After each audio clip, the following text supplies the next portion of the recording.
Press the bell icon on YouTube and don't miss another update. Namaskar. Welcome to another episode of Editorial with me.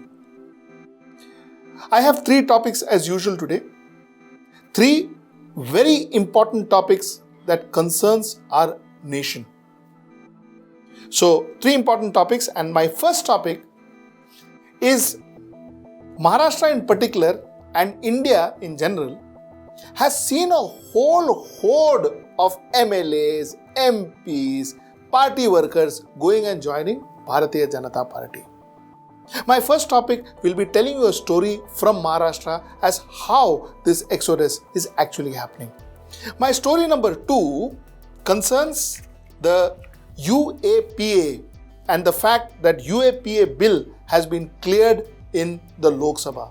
Let us understand what exactly is this UAPA bill. My story number three involves 132 villages in Uttar Kashi, and in this 132 village, for the last 3 months, there has not been one single girl child born. 216 children were born in the last 3 months, not one single girl child. We will talk about that as my last topic. Let's get right into the show. Almost 50 MLAs, 5 MPs, and hundreds of party workers have gone and joined the Bharatiya Janata Party. Now, there has been a lot of talks about why people are joining Bharatiya Janata Party. One of it is the fact that, Bharatiya Janata Party possibly the only political party today in this country. Rest all the political parties are either disseminating or are disseminated already. So it is possibly the only political party. Second thing is it's been told that there's a lot of horse trading that's happening. Some people say that there is a lot of coaxing that has been going on. A lot of people say that they are threatening people. Lot of stories have been told. Now I have a very, very interesting story from Maharashtra. And the story involves a gentleman called Hassan Mushrif. Now, Hassan Mushrif, mind you, was the labor minister in the NCP Congress government. Hassan Mushrif is from NCP. So, he used to be the labor minister. Now, he used to be a very popular minister for the simple reason that he has done a lot for healthcare in his constituency. He really has helped people with healthcare issues. People say that if you go to him with a healthcare issue, you be rest assured that he takes care of it and takes care of it completely free of cost. Not that he was a doctor, but he used to help. He used to have a lot of connect with the medical institutions. He used to pay money and ensure that poor people, especially poor people, are being given the best of treatment. So that is why he was popular. So he was a very popular leader in his constituency. Now, Chandrakant Patil, who is now the supremo, he was always number 2 to Devendra Fadnavis in Maharashtra in BJP, but now the person who is the head of Maharashtra, BJP, and the person who is taking all the lead, when he one day in a function, actually invited Mr. Hassan Mushrif to join Bharatiya Janata Party. Open invitation he gave him. He told him that, he first of all agreed to the fact that, he is a good worker. You can hear the clipping. It's in Marathi, so I will explain to you before I show you the clipping. So he told the people that, he said that, Hassan Mushrif is genuinely a good man. He's done a lot of good work in this particular area. So he says, why don't you join BJP? Because for the next 5 years, you don't need an astrologer to tell you that in Maharashtra, BJP Shivsena is going to come back. So by the time 5 years happen, you will be very old. So why do you want to get out of power for the next 5 years? Be in part of the power, be part of the ruling party and come join us. He gave an open invitation. मुश्रीफांना आम्ही नेहमीच म्हणत असतो त्यांच्यासारखा सहृदय माणूस मी पाहिला. ते आरोग्याचं काम जे करतात ते महाराष्ट्रामध्ये आमचे गिरीश महाराजांनी करतात, त्यांच्याबरोबर मी करतो आणि त्यामुळे त्यांचा उमेद जास्त इथे आहे. आता हे क्लिअर झालं की अजून 5 वर्ष सरकार काँग्रेस असते राहणार. 5 वर्ष तुमच्या आयुष्यात तुम्ही वाया घालून त्याच्यापेक्षा तुम्ही इथे आलात, अनुभवी आहात, अल्पसंख्याक आहात, सहृदय आहात. आता 5 वर्ष आणखी सरकार येणार नाही सांगायला तर भविष्य काय लागणार. लहान मुलाला लावले म्हणून तर त्यांच्याची पळापळ सुरू आहे. मी काल म्हटलं की येत्या आठवड्यात 10 जणांचं राजीनामे होतील आणि मी बोलतो ते खरं होतं, ती बोलतो ते खरं करतो. मी 10ची यादी तयार आहे, तुम्ही येणार असतो ना 11 तयार. Hassan Mushrif, in reply to this, said that, listen, thank you for your offer. But he said, no, I will stick to NCP. I have a lot of regards for Mr. Sharad Pawar. So, I will stick to Sharad Pawar and NCP. And he said, listen, you know what? For me, ideology does matter. So, I will stick to NCP. This was, I think, 4 days back. Now, what happened after that is my story. Today morning, at around 5:36, Hassan Mushrif reached his place at around 4:30 in the morning from Mumbai, I presume. At 5:36, there was a raid, there was an income tax raid in his house, his sugar factory, and in one or two of his relatives' house.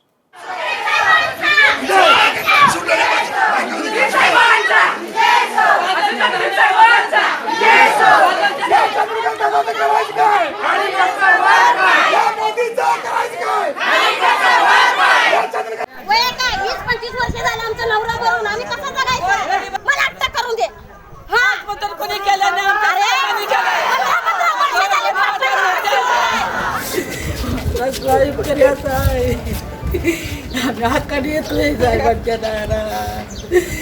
माझा साहेब करायचा आहे. करायचा माझा साहेब आहे. He was offered 4 days back. He refused 3 days back. And today, there was an income tax raid. Of course, BJP says, look, I don't know. We don't know how the raid and all happened.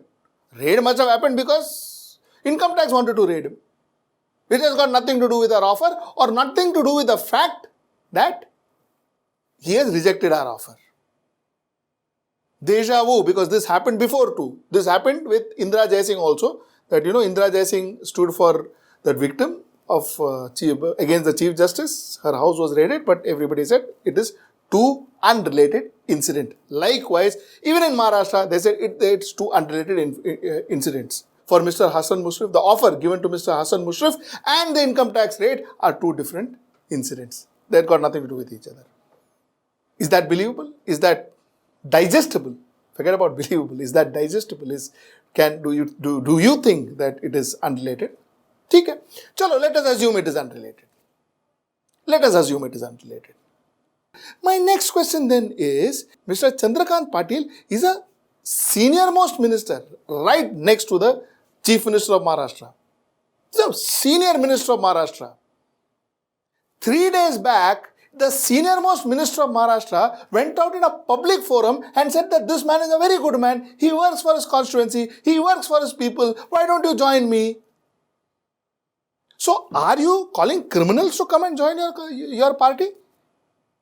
Obviously, you are a senior minister, you have intelligence. Your intelligence agencies will come and tell you, no, Baba, don't. This man is, he's going to be raided. There are charges of corruption against him, charges of black money against him. You guys were fighting against black money. So, you are telling me that the senior most minister in Maharashtra didn't know that this man had black money? So, both ways, if it is unrelated incident, then one is surprised. But if it is not unrelated incident, then also I am surprised, because then what is your intelligence agencies telling you? And what kind of ministries are you running? So, this is one very interesting story, and that's something that I wanted to get to your notice. Let's go to the next issue. Unlawful Activities Prevention Amendment Bill 2019. Under this bill, under this amendment, the government wanted the right for NIA to arrest, raid a premises without a warrant. The government wanted the right to ensure that an individual could be called a terrorist. Now, what I mean by an individual being called as a terrorist, what I mean by that is, normally a person is branded terrorist once they establish a link of that person with a terror group.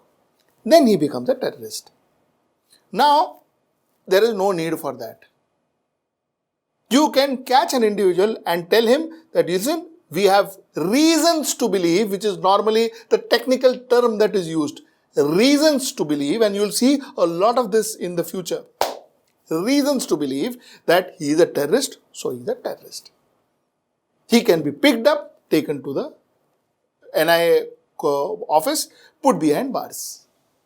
And then at a later stage will be taken to court. A lot of opposition said, no, not fair. How can you do that? It is dangerous. What are you trying to create? Are you trying to create a police state? That means if anybody you want, you can just pick him up, say, call him a terrorist and put him behind bars. It is worse than a sedition case. Number one. Number two, the opposition said, Baba, how do we know that you will not use it against your political opponents? How do we know that you will not use it? So tomorrow, I say something against the government, I'll be picked up and I'll say you're a terrorist. It is happening. No. If you say something against the government, the whole world calls you anti-national. If you are pro the government, then you are national. If you are not, you are anti-national. So what happens now? If you say something against the government, against the policy, you are picked up and you are put behind bars and they say you are a terrorist. The opposition said nothing doing. It is not fair. This bill seeks to do one thing. One is to designate individuals as terrorists without due process. So कल हमें भी कर सकते हैं, इसीलिए हम बोल रहे हैं. That is exactly what this bill is trying to do. The second thing, it is trying to do two things. There are two amendments that are very worrying. I will go through both of them. The first is the amendment which is to clause 5, section 25, which enables the NIA to be able to go into any state and to arrest and seize and search properties without the permission of the state's DGP or even without the knowledge of the state's DGP. Now, this is completely against the federal structure of our country. The second point, which is the most dangerous amendment, is clause 5, section 35. Exactly what you referred to. What you are doing is you are seeking to designate individuals as terrorists in addition to the existing terrorist organization. In section 35, you are creating a whole different test of who is a terrorist. Individuals involved in terrorism, or he promotes or encourages terrorism. Now, the current UAPA in its current form already allows you to take all action possible for individuals that are involved in terrorism. You have section 16, which gives you the death penalty and life imprisonment. You have sections 38 to 48, which criminalizes membership, support and raising funds. So there is no need to designate individuals without due process. You have set out in this section 36 a process for denotification. But there is no process for notification. You are talking about the UN Security Council saying in the statement of objects and reasons that we have to be in line with international obligations. The UN Security Council Resolution 1373 lays out very clearly what is the process for freezing funds. In this case, there is nothing laid out. There is no process. It's not even following law procedure. Forget about due process. No government has been able to survive without paying a heavy price. You yourself have got somebody who has come in elected, and I respect the person who has come in elected as an honorable member of parliament who is a terror accused under NIA. You say it was political targeting. Fine, I can believe it may be political targeting, but you are doing the same thing that tomorrow may be targeting somebody else. So, लगेगी आग तो आएंगे घर के ही जद में, लगेगी आग तो आएंगे घर के ही जद में. यहाँ पे सिर्फ हमारा मकान थोड़ी है. So I urge you, Mr. Speaker, I urge you through you to tell the Honourable Minister to please withdraw this bill. This is anti-federalism, it is anti-constitutional and it's anti-people. It is a very dangerous bill. I urge you, please take it back. To which the Home Minister, Mr. Amit Shah, had two things to say. The first thing Mr. Amit Shah had to say is, he said, there is a need for a provision to declare an individual a terrorist. The UN has procedure for it. The US has it. Even Pakistan has it. China, Israel, Europe, Union, everyone has done it. Why can't we? So, China is calling people a terrorist, Europe is calling people a terrorist, US is calling people a terrorist, why can't we do it? So, if we think somebody is terrorist, if you have reasons to believe that somebody is terrorist, we will call him terrorist and we will treat him like a terrorist. That was his statement. He also went further to say that there are in fact many social activists who are doing good work. But we will smash the urban Maoist Let me make it very clear. The government has zero tolerance towards them and we need tough laws to prevent this. This he said, answering the opposition's question where they said, listen, what? Any activist, any person who goes against you, you will put him behind bars. He said, nothing doing. He said, I will not. He said, urban Maoist, we will arrest. People who are working in unison with terror groups or we believe working with terror group or we believe it's working against the country, we will pick them and we will arrest them. Of course, he also said that we are bringing in laws that will end terrorism in the country and we promise that the government will never misuse it. Terrorism has to be dealt with strict laws. So these were the three statements he made. Statement number one, he said, listen, such laws are needed. US has it. China has it. Europe has it. So we should have it. Second thing is that we will not misuse it. We promise you. And we promise that we will end terrorism from this country.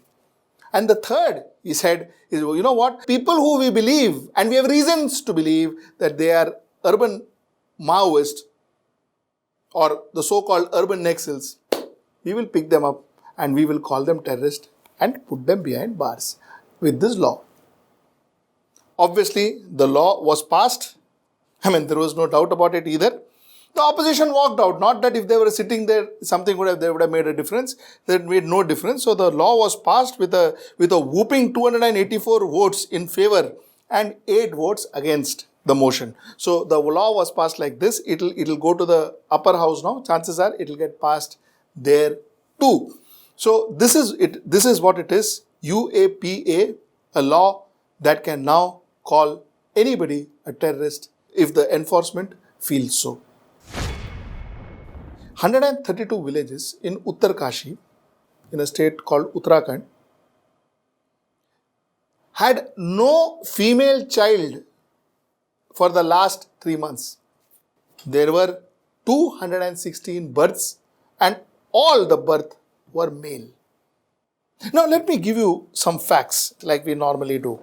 Now I've got some data which is being shared by the sample registration system, which is the Government of India organization. So according to these data, 2014-2016, India saw 898 women to 1,000 male. That was the male-female ratio. In 2015-2016, it slightly dipped. Other than going up, it slightly dipped and currently it is 896 versus 1,000. So it has gone down. The best male-female ratio in this country is Chhattisgarh, which is 961 females for 1,000 males. And the worst, even today, is not Uttarakhand or Uttarkashi, it is Haryana, which is 833 female to 1,000 males. You know, very ironically, this will be very interesting to note, rural India has a better male-female ratio than urban India. So, female feticides happens in urban India more than in rural India. India is moving so much ahead economically and science and technology. Chandrayaan, we are now going to the moon. And here we are still combating situations like the one in Uttarkashi where 132 villages, no girl child born for the last 3 months. I think this warrants for a very strict, the law we spoke about UAPA, we require similar and stricter laws for these kinds of female feticides that is happening in and around our society. And a huge amount of awareness in our society to ensure that such things are curbed. Otherwise, forget about our enemies and our neighbors and everything, forget about all of them. Such things will ensure that we cease to exist as a country and as Indians. Because when there are no women, there are no Indians.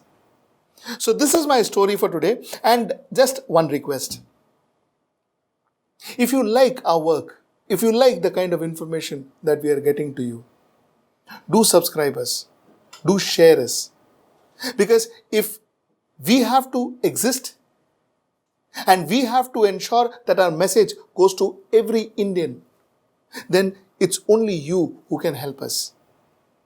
So please do subscribe to this channel and please share our content if you feel it's worth it, of course. Namaskar.